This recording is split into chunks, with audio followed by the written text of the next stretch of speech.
Hey friends, this blog is only and only for you guys ताकि आप सभी लोगों का मूड थोड़ा रिफ्रेश हो सके। इस ब्लॉग में मैं भोलेश्वर टेम्पल के बारे में बताऊंगा जो कि ऊखीमठ का सेकंड फेमस टेम्पल है।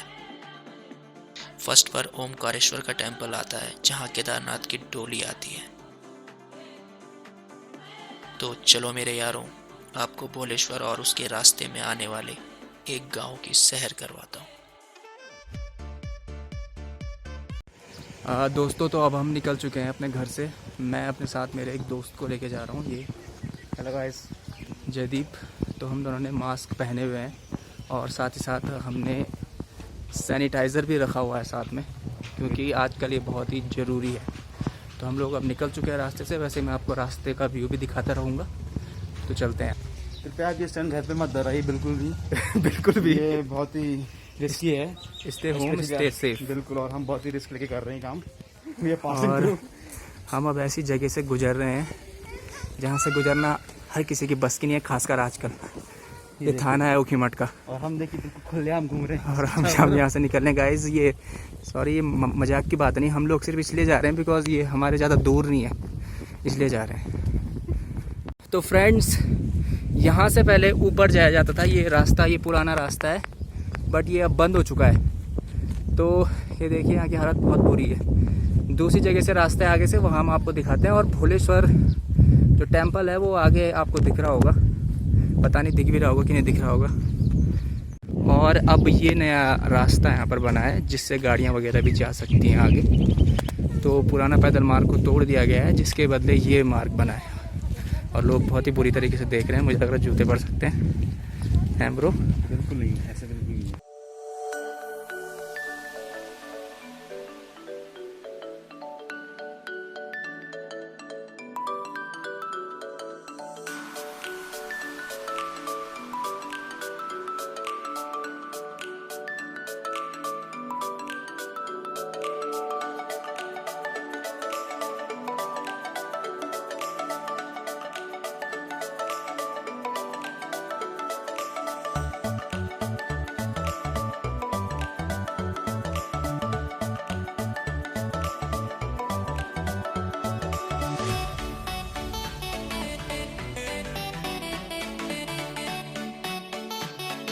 और ये नीचे खंडर सा दिखने वाला प्लॉट कभी हमारा क्रिकेट का मैदान हुआ करता था।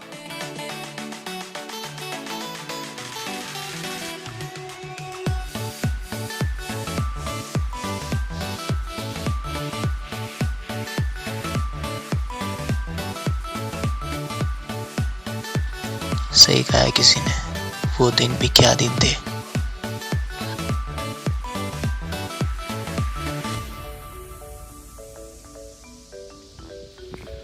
और गाइस, ये जो आपको यहाँ पे कबाड़ सा दिख रहा होगा, खंडर, झाड़ी फूड़ियाँ, यहाँ पे कभी एक बहुत खूबसूरत झरना हुआ करता था जो दिख ही रहा होगा आपको थोड़े थोड़े अवशेष से। ये वक्त के साथ ना सब चीज़ें साली ख़राब होती जाती है, क्योंकि लोग उसे ख़राब करते हैं। अब यहाँ ऐसा कुछ भी नहीं है, एक सिर्फ एक खंडर बच रखा है। हम चलते हैं आगे। सो फ्रेंड्स, आप लोगों ने ये तो सुना ही होगा कि हर खूबसूरती के पीछे कुछ ना कुछ डरावनी बात छिपी होती है। तो ऐसी ही बात मैं आपको अब बताने जा रहा हूँ, एक ऐसे ही गांव के बारे में जो नया नया बसा ही था, लेकिन कुछ ऐसा हुआ कि आज वहाँ पे सिर्फ और सिर्फ कुछ अवशेष ही बाकी रह गए हैं।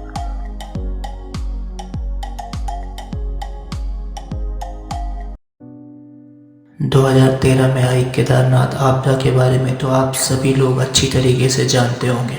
उसी वक्त ऊखीमठ में भी कई जगह बादल फटने की घटना हुई थी, और उन बदनसीब गाँव में से एक गांव जुआ भी था।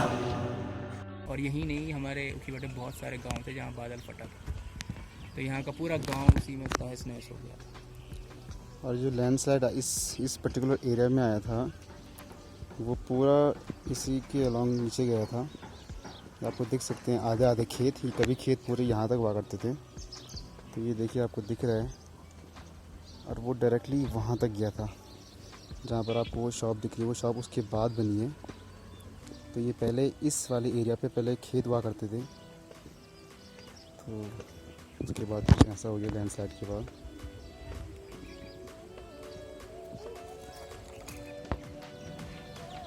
गाइस जैसा आपको सामने दिख रहा है, यहाँ पर भी ऑल वेदर नेशनल हाईवे का काम चल रहा है और केदारनाथ नेशनल हाईवे यहीं से होके जाएगा। यहाँ पर एक पर्टिकुलर, बहुत सारे वैसे गांव हैं, लेकिन पर्टिकुलर गांव का नाम यहाँ पे लवारा है और ये लवारा से होके गुप्तकाशी जाएगी और गुप्तकाशी से सीधे केदारनाथ। हमारे फ्रेंड यहाँ पर हिसूल का मज़ा लेते हुए, ये देखिए, आप भी आए हमारे उत्तराखंड में और ये देखिए और हिसूल खाइए। सेलेक्ट करते हुए हमारे राजा ब्रो।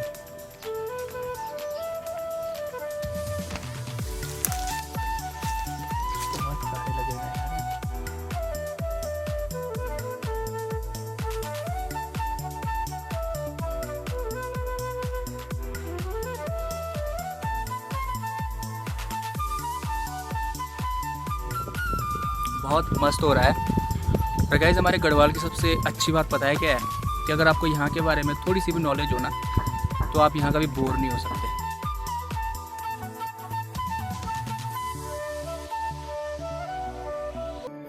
और अब बस मंजिल हमारे सामने ही थी, तो वक्त जाया ना किया जाए और मंजिल की ओर बढ़ा जाए।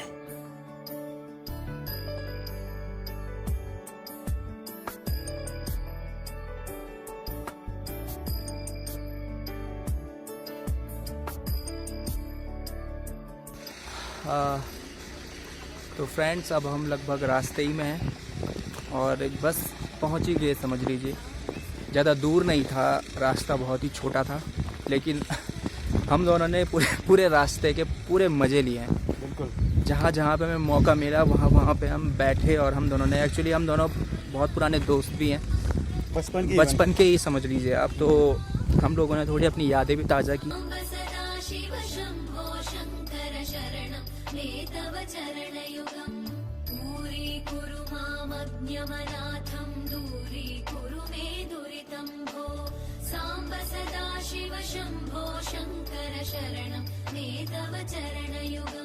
शिवाय नमः शिवाय नमः शिवाय नमः ओम नमः शिवाय शिवाय नमः ओम शिवाय नमः शिवाय नमः ओम नमः शिवाय।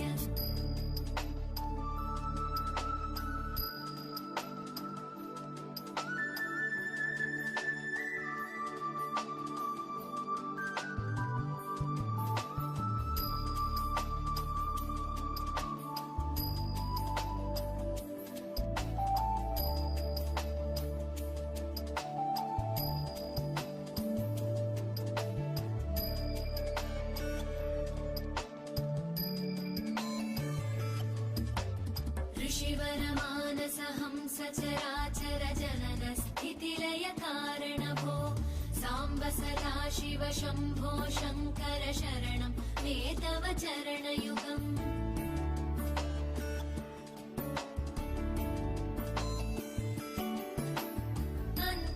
अन्तःकरणविशुद्धिं भक्तिं च त्वयि सतीं प्रदेहि विभो साम्ब सदा शिव शम्भो शङ्कर शरणं मे तव चरणयुगम्।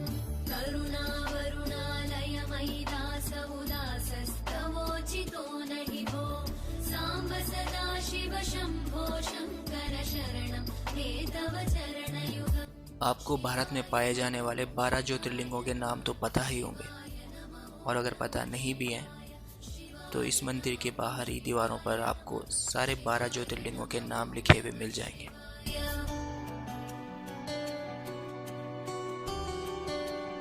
सोमनाथ, मल्लिकार्जुन, महाकालेश्वर, ओमकारेश्वर, केदारनाथ, भीमाशंकर, काशी विश्वनाथ, त्र्यंबकेश्वर, वैद्यनाथ, नागेश्वर, रामेश्वर और अंतिम है घृष्णेश्वर। फाइनली हमने अपना आज का पूरा जो भ्रमण था वो पूरा कर लिया है। हम अभी यहाँ पर बैठे हुए हैं जो कि भोलेश्वर मंदिर है। और मेरा दोस्त मेरे साथ बैठा हुआ है जिसने यहाँ के बारे में मुझे और बहुत सारी जानकारियाँ बताई हैं। अभी उसने मुझे बताया कि एक्चुअली ये मंदिर बना कैसे था। हिस्ट्री थोड़ा अनोखी है क्योंकि यहाँ पास में ही एक गांव है जिसका नाम किमाना है। तो किमाना गांव में किसी बंदे के सपने में आया कि यहाँ इस जगह पे कोई शिवलिंग गड़ा हुआ है। तो जब यहाँ पर आकर सही में खुदाई की गई तो आश्चर्य की बात ये थी कि वो शिवलिंग यहीं पर मिला और तब से यहाँ पर इस मंदिर की स्थापना की गई। और ये मंदिर समिति में नहीं आता, बाकी जितने मंदिर हैं सारे गवर्नमेंट के अंडर आते हैं, तो ये मंदिर उसमें नहीं आता क्योंकि यहाँ का निजी संपत्ति है लोगों की। जैसे कि आपको पता होगा ओमकारेश्वर मंदिर है, यहाँ बहुत ही फेमस मंदिर है, केदारनाथ की डोली आती है वहाँ। उसके बाद ये जो भोलेश्वर मंदिर है ये भी बट काफ़ी प्रसिद्ध है। तो ऐसे ही वक्त के साथ ये मंदिर प्रसिद्ध होता गया और आज यहाँ पर बहुत सारे लोग श्रद्धालु वगैरह आते रहते हैं। आज तो यहाँ पर कोई नहीं है और इसीलिए हम दोनों यहाँ पर आए भी हैं क्योंकि अभी जैसा समय चल रहा है बहुत ही बुरा समय चल रहा है। कई लोगों के घर वाले हॉस्पिटल्स में एडमिट हैं, तो हम लोगों ने सोचा कि उनके लिए प्रे करेंगे यहाँ पर हम, और आप लोग भी इनके लिए प्रे करें। शिवाय नमः शिवाय नमः शिवाय नमः ओम नमः शिवाय शिवाय नमः ओम शिवाय नमः शिवाय नमः ओम नमः शिवाय। तो फ्रेंड्स अब हम निकल चुके हैं अपने अपने घर को दोनों वापस, और अभी यहाँ पे हल्की बूंदाबांदी चल रही है, बारिश चल रही है। तो अब हम निकलते हैं वापस। आप भी अपने घर में अच्छे से रहिए, सेफ रहिए। तुझे कुछ बोलना है ब्रो? बिल्कुल नहीं। गाइस अभी हम निकल चुके हैं वापस, अब पहुँच चुके हैं मेन मार्ग पे हम लोग, और बारिश हो रही है यहाँ पे। देखिए मेरा दोस्त और मैं यहाँ बारिश में भीग गए हैं। शायद इतनी तेज नहीं हो रही जो कैमरे पे दिखे, बट हो रही है बहुत। भीग चुके हैं